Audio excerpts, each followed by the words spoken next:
I was just in marketing for a different company and they wanted to interview me for just a marketing position. Heart to Heart is kind of like the Cadillac version of hospices where I'm from. So I was just honored that they wanted to interview me. And they asked me what I did, and I started talking to them, and I started telling them how I worked with veterans and how much I loved it.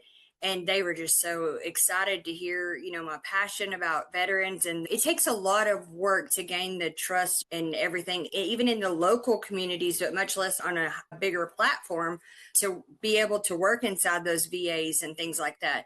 I was telling them all of the things that I did and that I love to do. And they just looked at me and they said, "We'll call you back." And I remember I got back in the car and I called my husband. I was like, "That was the weirdest interview I've ever been in my life." And I was like, "I don't understand." Well, they called me back and they were like, "We want you to be our veteran girl." And I was like, "What?" I just started bawling.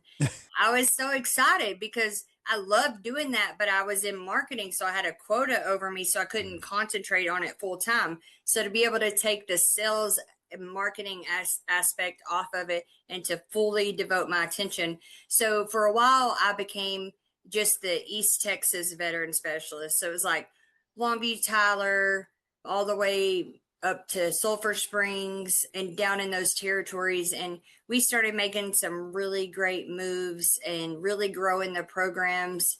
And they called me to the home office in Plano and they were like, "We want you to come down." And I was like, "Am I getting fired?" And they're like, I'm like, "Don't fire me in Plano. That's a 2 hour drive for me." And so they actually ended up offering me the promotion of the director of veteran services. And so I told them, the deal was that I was more than honored to be able to do that. But I told them, it was like, "Look, I know this is a business and I understand that, but you've got to be willing to let me help all veterans.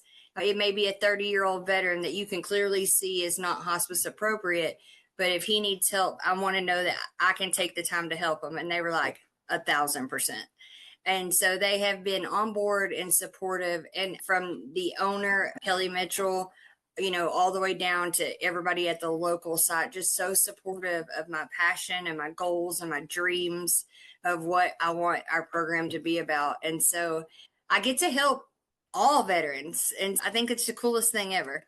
I will tell you one really cool fun fact that you probably don't know and a lot of people don't know, that most hospice patients, 99% of hospice patients, when they come on service, they've decided to stop all treatment, right? Chemo, dialysis, all those things.